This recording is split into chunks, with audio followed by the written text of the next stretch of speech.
Okay, when we use radians with sinusoids, they're called circular functions, as it says right there.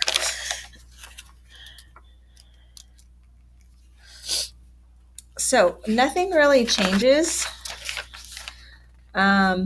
except for B. So remember our cab driver and how we're able to graph in degrees.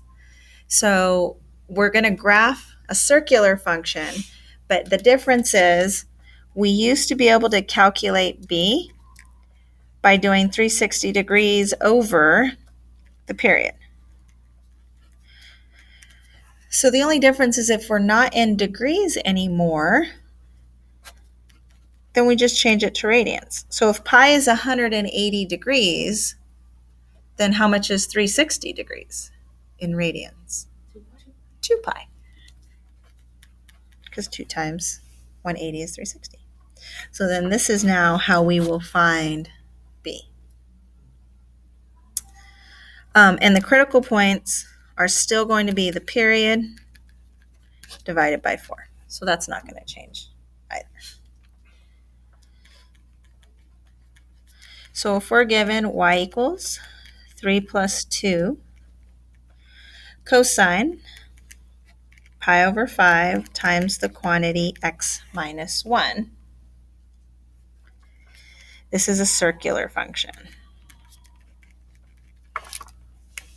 And notice there's no degree sign on the 1 because we're not in degrees anymore. So this means 1 radian. Okay, so when we graph it, we're graphing in radians.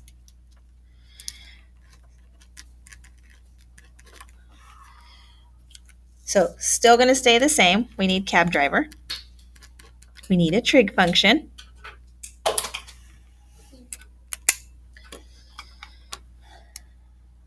right, so Jasmine, what does C stand for? Do you remember? If you don't, that's good because you have notes.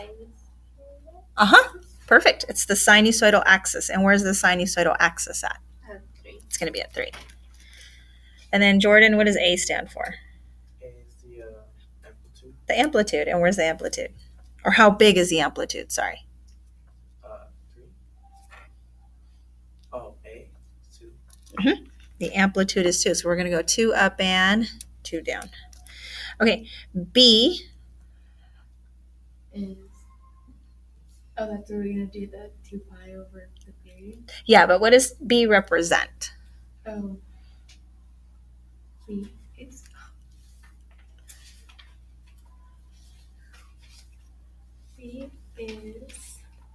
the number of cycles in one period.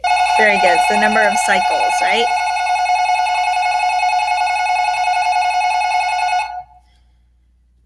And perfect, to get B, we're going to use our formula 2 pi over the period.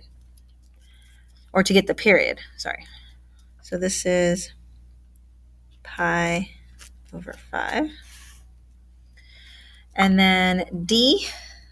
Jasmine, do you remember what D is? The starting period? The starting point, yeah. And then the phase displacement. Perfect. It's called the phase displacement. It's basically where we start. And what's D? 1. Good job. Opposite of what you see, it's 1 and not 1 degree.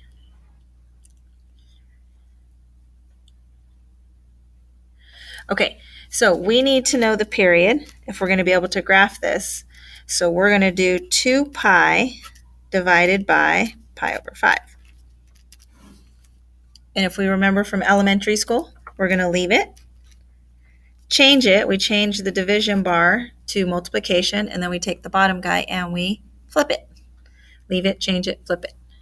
So this is going to now become 5 over pi if we flip.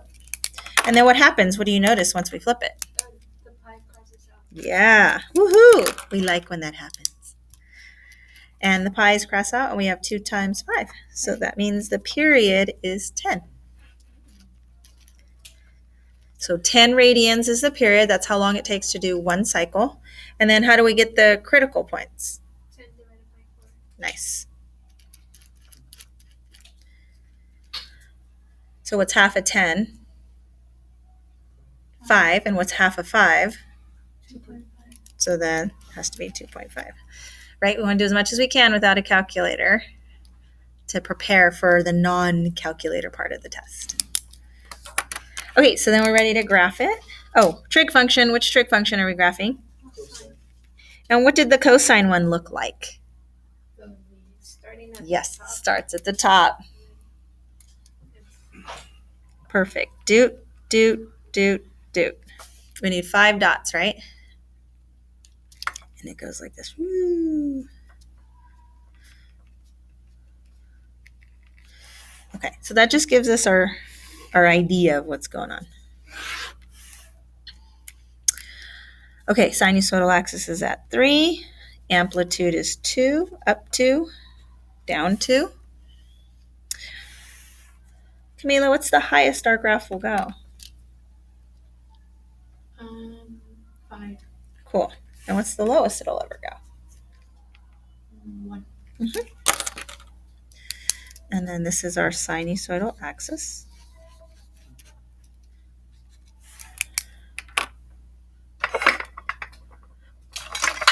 Oh, I do have a pencil. And then this is our high point and our low point. Okay.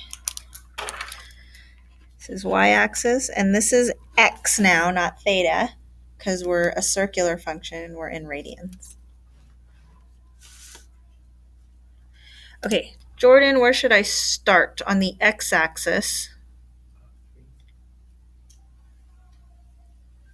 Or Try again. on the x-axis. On the x-axis, yeah. 1, nice. 1 radian is my starting spot. And then, Jasmine, how far forward am I supposed to march each time? 2.5. So where am I at now? 3.5.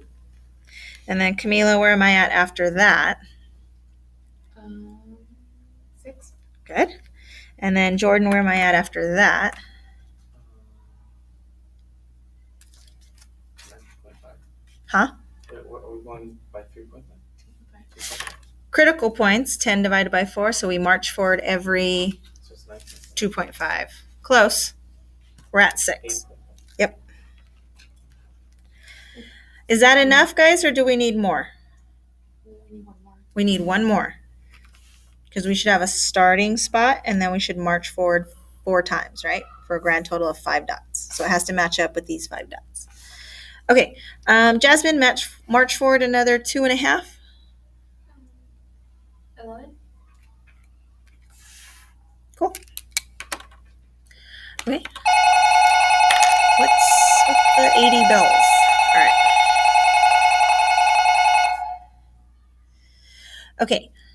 And then I know I'm starting spot is at 1. Do we start high, middle, or low? High. High, because it is cosine. So I start up high at 5. Where do I go from up high?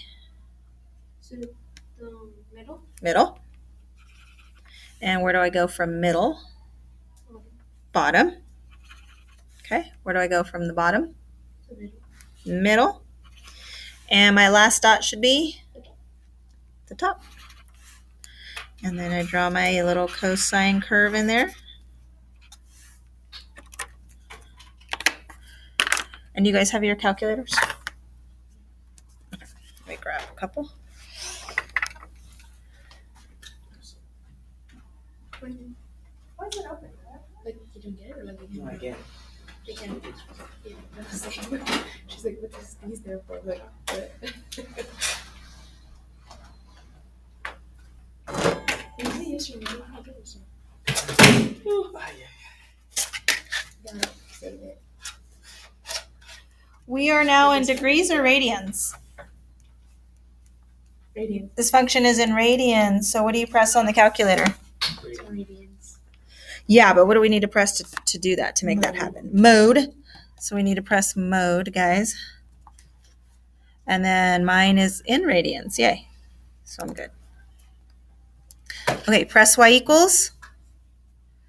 I got stuff in there. Go ahead and type in the function. See if it matches up. Is it degree or radians? Radians. What do you think? Do you see any degree signs anywhere? Radians. Okay.